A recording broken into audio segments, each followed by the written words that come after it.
शिव शंकर हर हर महादेव। स्वागत है आप सभी का। सावन मास महात्म्य के अंतर्गत आज हम 21वें अध्याय का श्रवण करेंगे। 20वें अध्याय में हमने त्रयोदशी के दिन कौन से देवता का पूजन किया जाता है श्रवण किया था। आज के इस अध्याय में सावन मास की पूर्णिमा के बारे में जानेंगे। ईश्वर ने कहा, हे सनत कुमार, श्रावण शुक्ल पूर्णिमा के दिन वेदोत्सर्जन उपाकर्म होता है या पौष माह की पूर्णिमा तिथि उत्सर्जन की कही गई है। उत्सर्जन में पौष मास या माघ मास की प्रतिपदा तिथि या रोहिणी नक्षत्र कहा गया है। दूसरा समय अपनी अपनी शाखा के अनुसार उत्सर्जन तथा अपाकर्म दोनों एक ही समय करना उत्तम कहा है। अतः श्रावण मास की पूर्णिमा के दिन उत्सर्जन अभिष्ट है तथा शाखार्थी उपाकर्म में श्रवण नक्षत्र अभिष्ट है। चतुर्दशी पूर्णमासी या प्रतिपदा तिथि के दिन जिस किसी भी दिन श्रवण नक्षत्र हो उसी दिन ऋग्वेदियों का उपाकर्म होता है। यजुर्वेदियों को उपाकर्म पूर्णिमा में तथा सामवेदियों का हस्त नक्षत्र में होता है। उपाकर्म गुरु और शुक्रास्त रहने पर भी आनंद से करें। गुरु तथा शुक्रास्त में पहला उपाकर्म शुभारंभ ना करें, यह शास्त्र का मत है। ग्रहण तथा संक्रांति आदि योग दुष्ट समय आ जाने पर दूसरे काल में करें। हस्त नक्षत्र युक्त पंचमी या भाद्रपद पूर्णिमा के दिन अपने अपने गुह्य सूत्र के अनुसार उत्सर्जन करें। मलमास आ जाने पर शुद्ध पक्ष में करें। ये दोनों उत्सर्जन और उपाकर्म नित्य है। नियम द्वारा इनको हर साल करें। उपाकर्म की समाप्ति होने पर द्विजातियों के समक्ष उसी सभा में स्त्री सभादीप का समर्पण करें।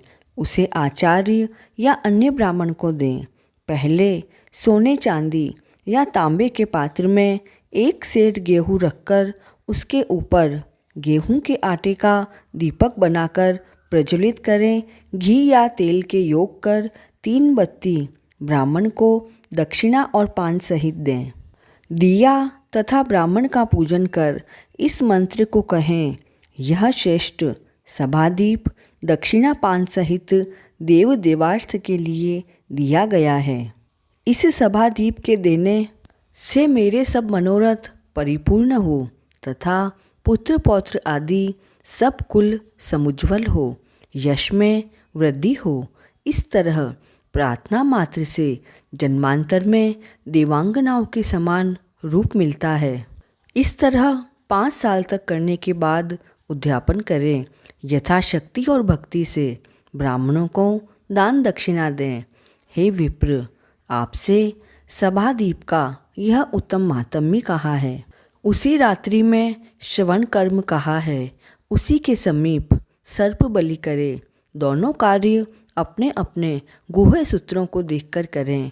उसी तिथि में भगवान हयग्रीव का अवतार होता है।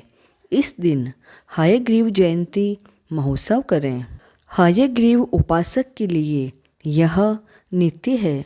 श्रावण मास पूर्णिमा के दिन श्रवण नक्षत्र में भगवान हयग्रीव ने पहला जन्म लिया। उसी समय संपूर्ण पाप नाश करने वाला सामवेद गाया गया। इसी पूर्णिमा के दिन रक्षाबंधन कहा है। यह सभी रोगों तथा सभी अशुभता का नाश करने वाला है। हे मुनि शार्दुल, इसके पुराने इतिहास को आप सुने। पहले इंद्राणी ने जय सिद्ध्यर्थ अर्थात जीत प्राप्ति के लिए इंद्र के लिए इसे किया था। हे विप्र, पहले 12 साल तक लगातार देव तथा असुरों का युद्ध हुआ।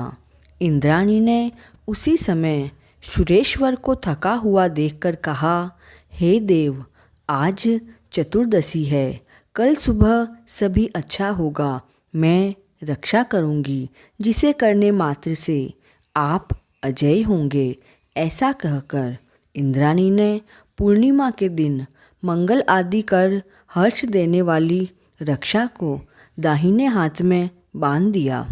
इंद्र ने रक्षा बंधवा ब्राह्मणों सहित स्वस्ति वाचन किया, फिर दानव सेना पर चढ़ाई की। क्षण भर में प्रतापी इंद्र ने दानवों को जीत लोकत्रय में विजय को प्राप्त किया। हे मुनीश्वर, आपसे मैंने यह रक्षा का प्रभाव कहा है।